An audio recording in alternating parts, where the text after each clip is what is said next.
These Muslims are trying to kill me. Everybody hates Muslims. That if I see a woman in a hijab, or if I see a man wearing sandals and he's dark skinned, don't trust him.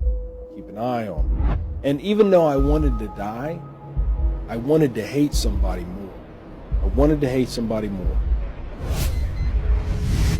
I didn't know if I needed to be closer or I needed, or if I was okay. But I sat over there, and the plan was to sit over there and wait. Dial it in. Just watch it. Assalamu alaikum, Brother Richard. Thank you for accepting our invitation. As towards eternity, we are very happy to have you with us. I want to start with, who is Richard McKinney? Can you tell us briefly about your life? I'm very glad to be here. That's a complicated answer. But quickly, I was born in California, grew up in Cincinnati, Ohio, joined the military when I was 18. And from there, I traveled around, had a couple combat tours while I was there. I had Panama in 1989, Desert Shield and Desert Storm in 1991, and in 92 and 93, I was in Somalia. And I got out, tried to be a civilian for 2 years. Then I joined the Army, where I eventually retired after I was wounded in Iraq in 2006. In 2009, I accepted Islam. I now attend a mosque in my hometown in central Indiana, and now I just travel around and I speak to people, try to change the narrative.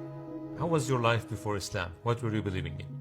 I grew up with a lot of Christian teachings, as most American children do. I knew about them, but to be honest with you, I was getting this nationalist ideology about me. Religion just didn't play a part. It seemed too mythological, too much hocus pocus, maybe, But I believed in my country, I tell people, for lack of a better example, the flag was my cross. I ended up going and joining the Marine Corps. And I made a very wise decision to get away from all this bad element. I'm going to join the military. How did this great hatred and anger against Muslims develop in you? So one of the things that I did start to believe, and the way I believed it, I guess is a better way to say it, that Muslims were trying to kill me. So the last time I was injured, what forced me out of the military, we were in Ramadi in 2006, Ramadi, Iraq. And we did a real quick operation on this building. Somebody was supposed to be at, a high-ranking, actually it was a high-ranking Al-Qaeda member. And we went there, we were going to grab him and bring him back, hood over the head, zip ties, the whole bit. Well, he wasn't there. Nobody was there. I went up onto the second floor after it was cleared and we were getting ready to leave the building to look out onto the street and make sure everything was okay before I took my team back outside. It's the last thing I remember. There was a huge IED that was underneath the building, and it blew straight up and blew me right out the hole I was looking out of. It was a huge hole in the wall facing the street. There was a bomb.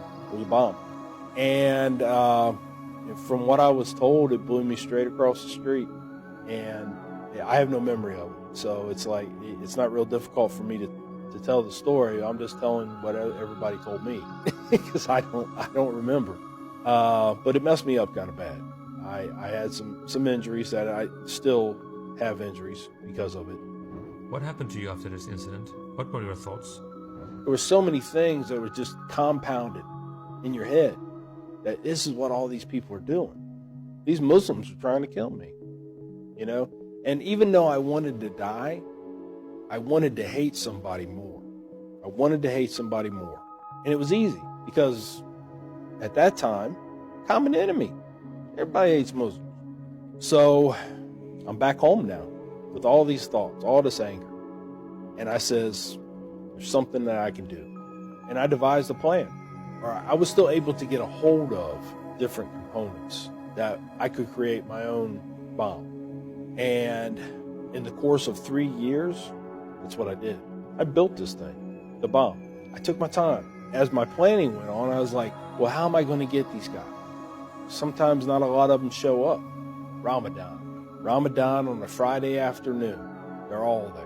When I was in an Islamic center in my hometown, I didn't really know anything about these people. I'd seen them. So I had watched this place before in several different times, not just once. I watched it several different times and saw the flow of people on a Friday and just knowing the behavior of these people and what they're doing. So if I put a bomb here, are they gonna find it? So I don't want that to happen. So I had found a place. Nobody ever, for some reason, until I became president of the Islamic Center, nobody walked around that building. Nobody. So on the back side, I found a good place for it. And I was going to put it there, middle of the night before. So then I went into the mosque one day. I'd already done recon, and found the best place to put this and everything, with the knowledge that I had of explosives. And my daughter had told me about this Muslim child that she was in school with, and I blew up. So I thought I failed my family because I couldn't protect her. I can't protect her at school from these Muslims. That was my whole thing. I just totally lost it.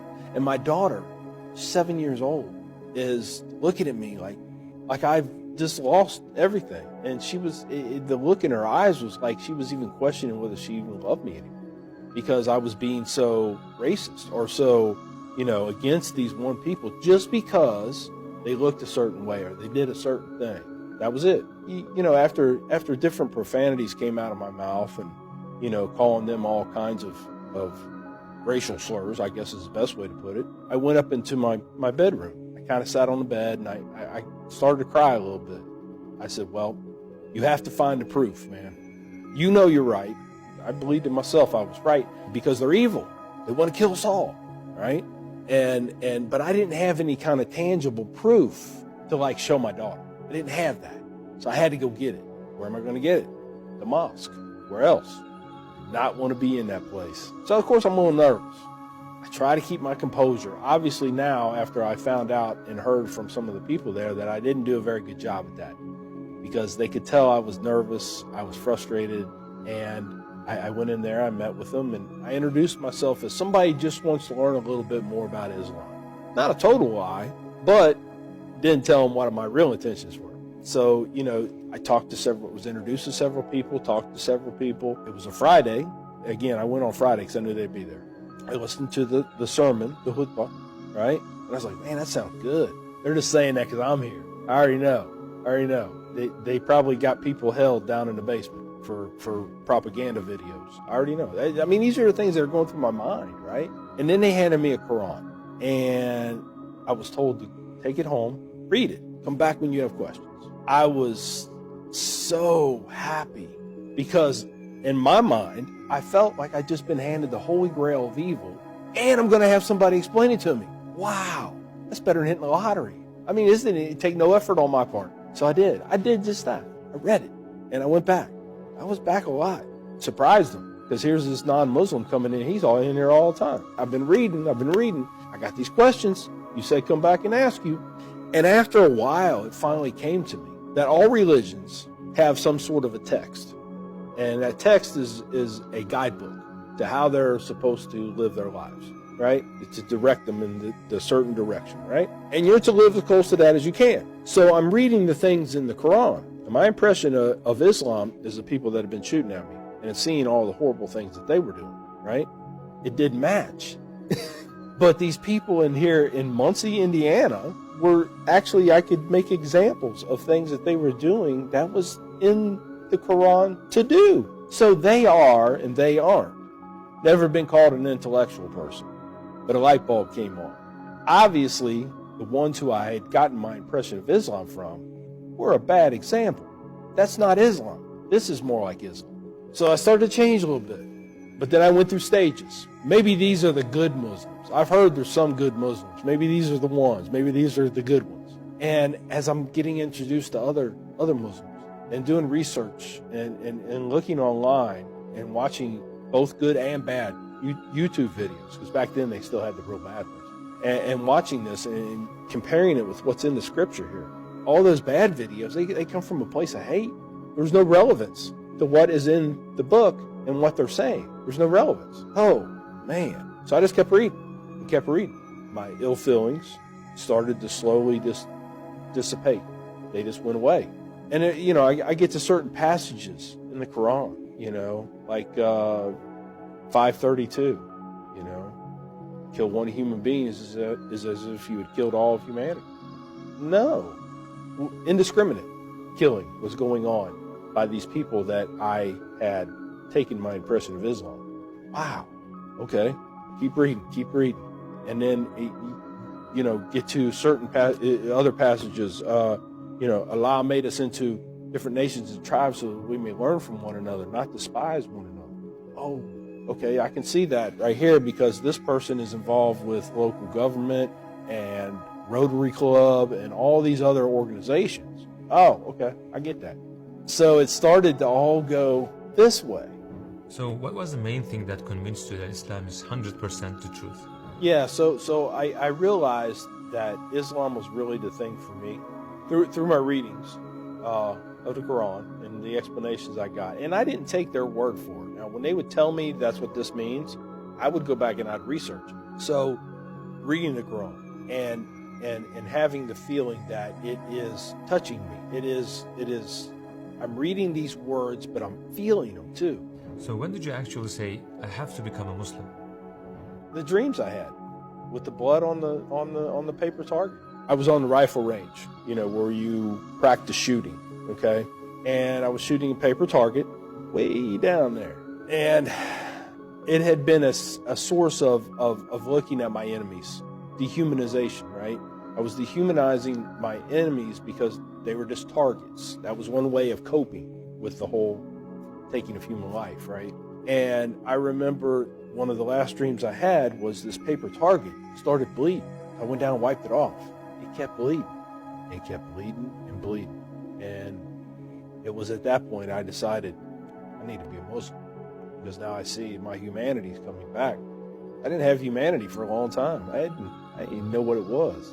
It came back, and I saw Islam and the teachings from Allah and the examples given by Prophet Muhammad sallallahu alaihi wasallam. It gives me something. It gives me an understanding of who, what, when, where, and why. It answered those questions for me, man. And I couldn't have been happier.